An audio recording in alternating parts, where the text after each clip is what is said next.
So, good evening to all. Today I am going to start a session of ICU topics, and the topic that I have chosen is a very interesting one, and probably it will help a lot in patient management. I will talk about how to correct potassium with regard to pH. So. Let me get to a scenario. So we have got a 20-year-old female who has come to the accident emergency and ICU with altered sensorium,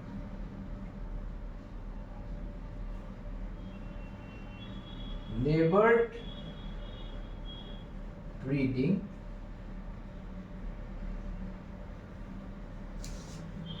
and when an ABG was done, it showed pH of 6.8.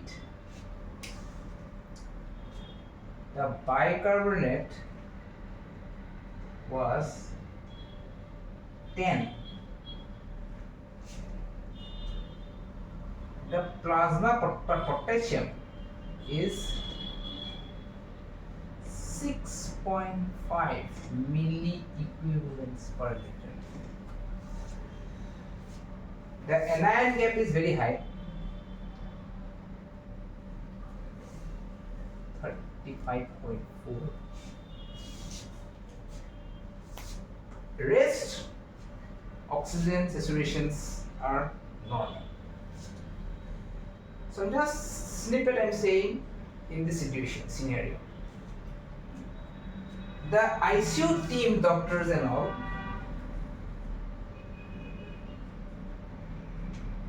checked the CT scan, which has already been done, brain, which came to be normal. Next, he checked the RBS. It came to be 800.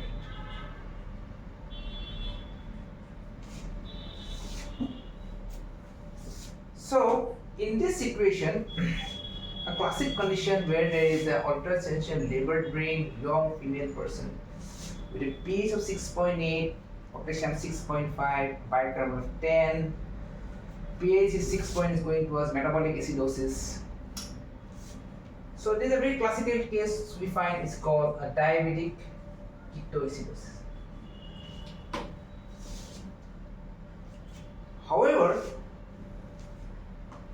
considering his sugar is very high, so initial part, the ICU team and doctors tried to stabilize the patient with the help of IV fluid, insulin infusion,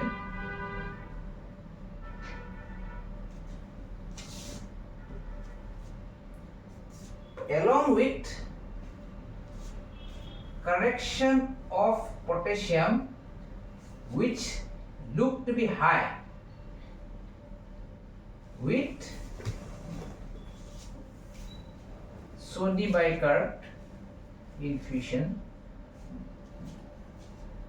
calcium gluconate injection, beta 2 agonist salbutamol nebulization.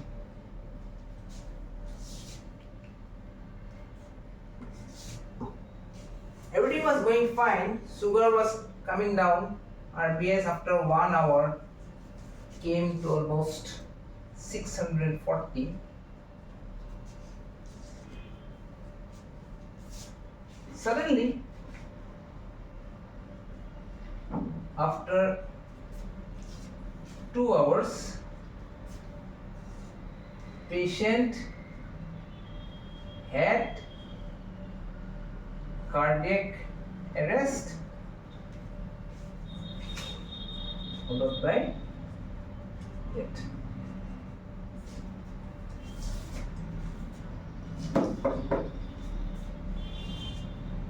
So,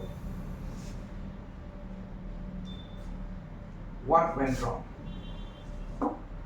Before having a cardiac arrest, an ABG was done, or a blood report was done, ABG was done.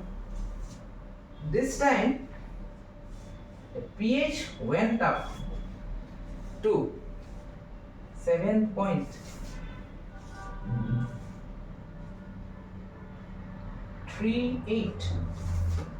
However, the potassium came to 2.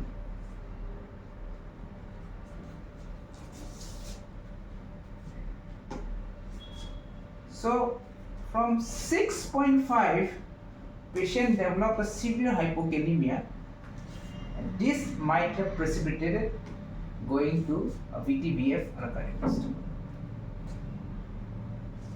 So, the intervention that was given during this period was the deciding factor in this patient. So, having said this is a scenario, so let us now get back the discussion to this situation.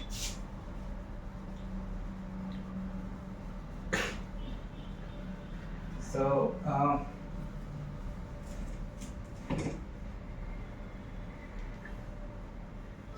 the real thing is that there is always a correlation between pH and plasma potassium. Plasma potassium, there is a correlation between pH and plasma potassium. So what happens now? Let me show you some examples. What happens in this situation? So we have two compartments in the body. This is the intracellular compartment, intracellular fluid compartment, and this is the extracellular.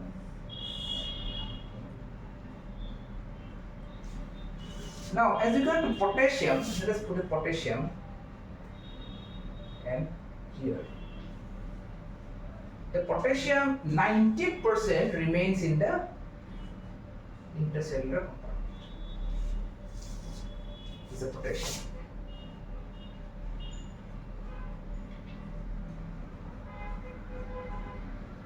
Along with there's a hydrogen ions.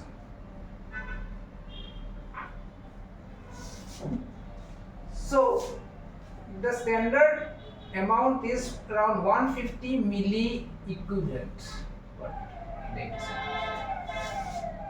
In extracellular, 2% remains, and this is extracellular fluid like the blood, which we use to measure the potassium. So here is potassium like this, along with some sort of hydrogen. So what happens is that when the pH suppose rises, decreases, it means that the hydrogen ion are getting accumulated. More of the hydrogen ion is getting accumulated in the extracellular. So what happens is that when this process, suppose pH decreases because of a metabolic acidosis. As you know, metabolic acidosis has a lot of causes which we will measure with the help of HAGMA. Remember, not magma, we put in the mud pipes.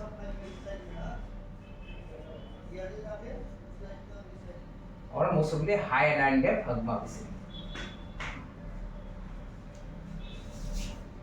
So, when we are correcting the metabolic alkalosis, suppose the patient is having diabetic ketoacidosis lactic acidosis, uremia.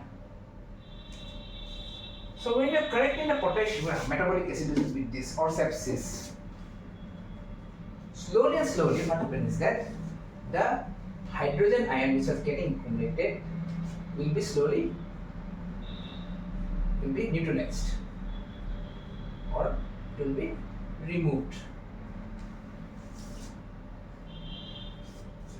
Now, to maintain this electrical neutrality,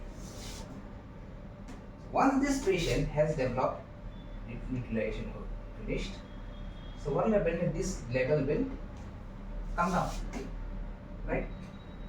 So, to maintain this electrical neutrality, what will happen?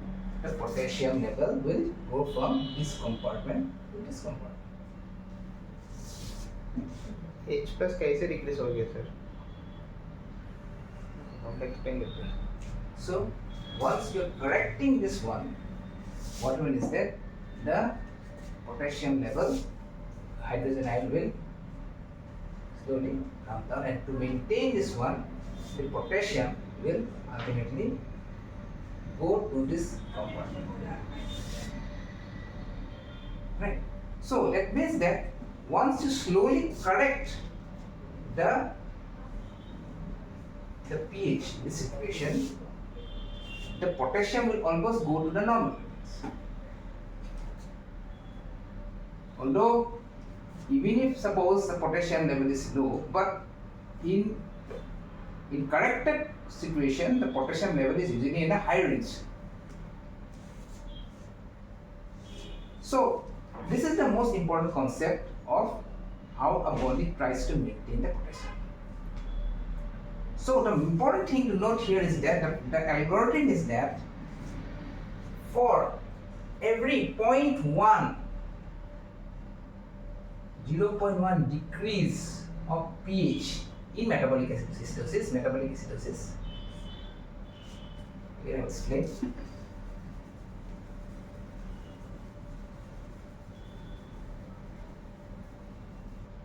For every 0.1 decrease in metabolic acidosis,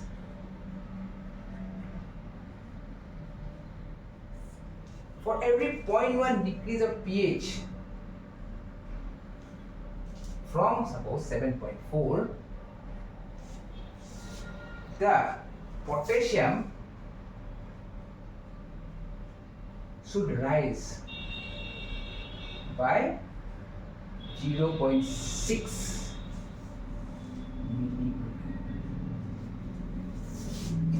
Some books also say it is 0.7.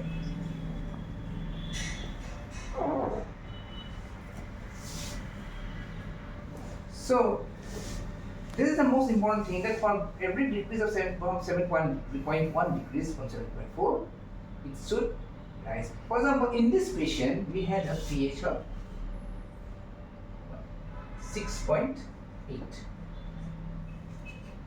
So as you see, from 7.4 it has decreased to 6.8. So that means minus 7.4 minus 6.8, it comes to be around 0.6. So if 0.1 decrease, it decreases at 0.6. So 0.6, what will happen? 0.6 decrease will be raised by 0.6 into 0.6 is equal to 3.6 milliequivalent. So from this situation, we have got the potassium in this patient 6.5. But the most important thing is that the corrected potassium, the most important corrected potassium with regard to this pH is 6.5 minus 3.6. It comes to be around 2.9. In fact, this patient was having hypokalemia, and because the intensivist doctor thought potassium was high, 6.5, he nebulized the patient with salbutamol. he gave sodium bicarbonate and other sort of calcium lowering, potassium lowering measures. These further reduce the potassium from 2.9, which is already corrected, to something around 1.2 something.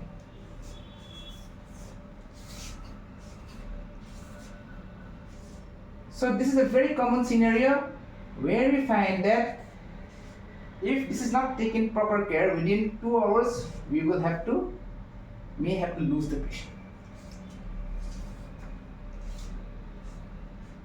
So what should have been done?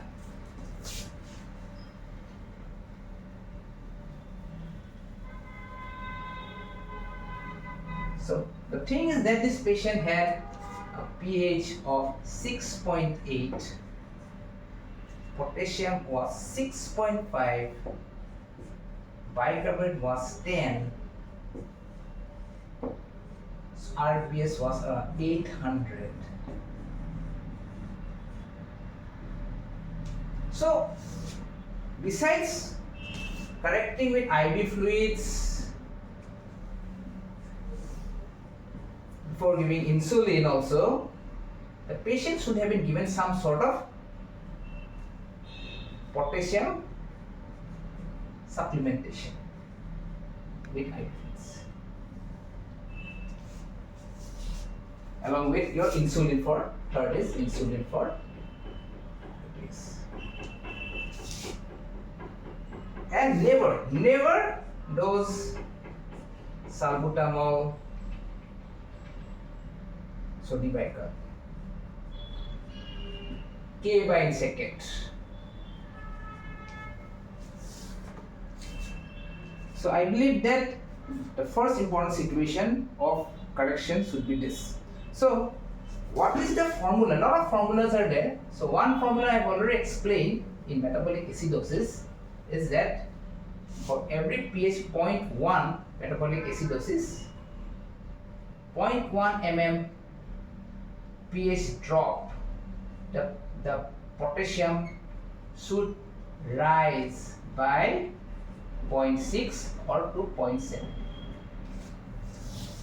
So lot of formulas are. One formula is that to find out the corrected potassium is that corrected potassium, one formula is equal to the potassium which is in the ABG or what, or ABG or blood sample, then you minus this one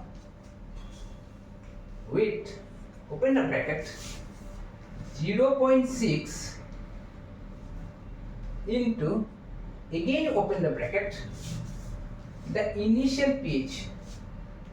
Initial pH is the, suppose the pH which you get 7.4 minus the pH that you are getting in the ABG pH divided by 0.1.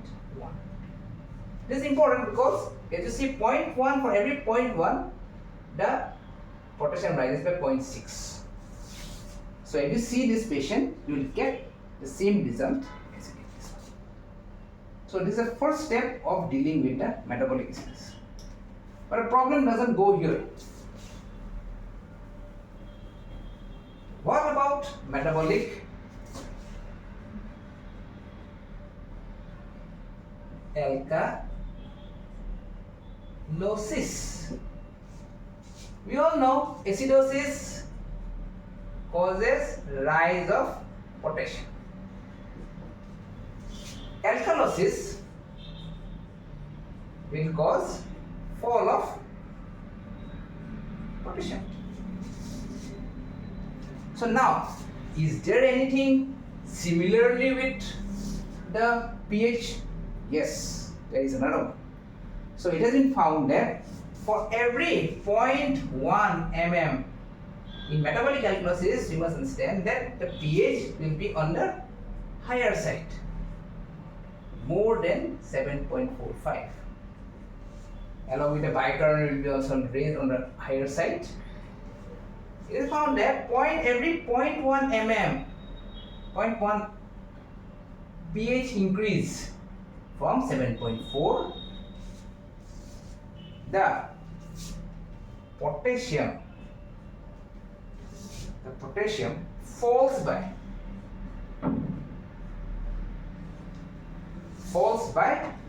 many books are there, 0.3 millicubic. So 0.1 pH increase, the potassium falls by 0.3 millicubic per liter. Or looking at the corrected potassium in this situation, we find that the potassium which is present in the blood or ABG, now you have to put the positive plus sign here. Again you open the bracket and open the bracket, you see now that you have to do the correction of 0.3. Again you open the bracket. Now because the pH is on the higher side, the ABG pH minus 7.4 divided by 0.1. Let me show you for example of this situation.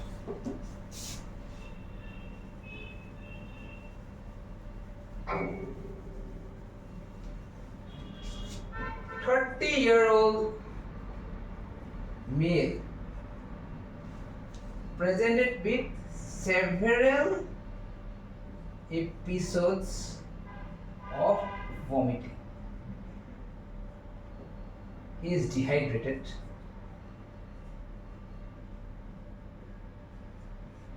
BP lower side. When an ABG was done, the pH was 7.67. The bicarbonate rose up to 34 milligrams. The potassium was 2.7. The urinary chloride was 8. So this is a classical case of metabolic alkalosis. As you see, the pH is on the alkalic side, bicarbonate is on this side, the potassium is on this side, on the lower side, and the urine chloride is saline responsive. I'm not looking at the PCO2, assuming I have already seen that PCO2 is on the normal to higher side. So now, in this situation, besides correcting the IV with IV fluid, if the intensivist doctor thinks about this potassium as 2.7, he starts correcting by giving replacement. It may so happen that the potassium level may rise to a higher hypercalemic levels. So how? As you see, we find that for every 0.1, so come back again. The pH was 7.67, bicarbonate was 34, potassium was 2.7, and this is the scenario. Now, as we talked from the earlier lecture, that point for every 0.1 mm pH rise from 7.4, the potassium falls by 0.3. So now you see some 7.4, it has increased to 7.67.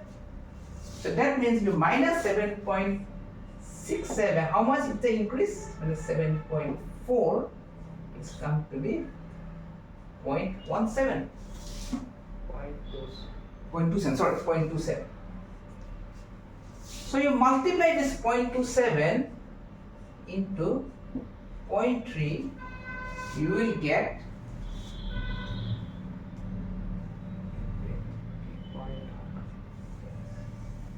something you see that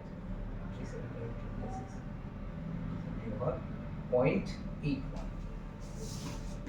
Now you add this thing, potassium 2.7 plus 0.81, it comes to be around 3.5 milliliter.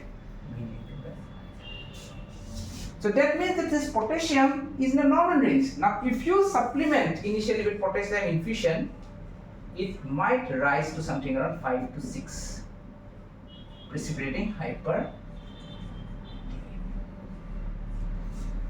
So the moral of the story is that do the pH correction. So even if you see laboratory levels coming down or low, you check the pH. And once you check the pH, then you make the correction. The most dangerous part are situations like the acidosis and in which the potassium level may be high, and there is a false sense that we correct aggressively the potassium and then we precipitate this one. So in this, in short, what I am trying to explain, how we correct the potassium. In short, again, lastly, in nutshell, I am writing down the points. Metabolic acidosis, pH correction is 0.1 mm pH decrease in pH. The potassium rises by 0.6 to 0.7 milliequivalent per liter. The formula is corrected potassium in metabolic acidosis is the potassium in the blood or ABG minus your 0.6 into the ABG normal pH is 7.4 minus the ABG pH by 0.1.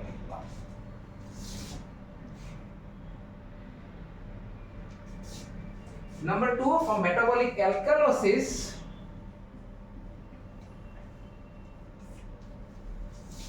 the concept is per every 0.1 pH increase from 7.4. Again, the normal pH is 7.4. Here is also 7.4.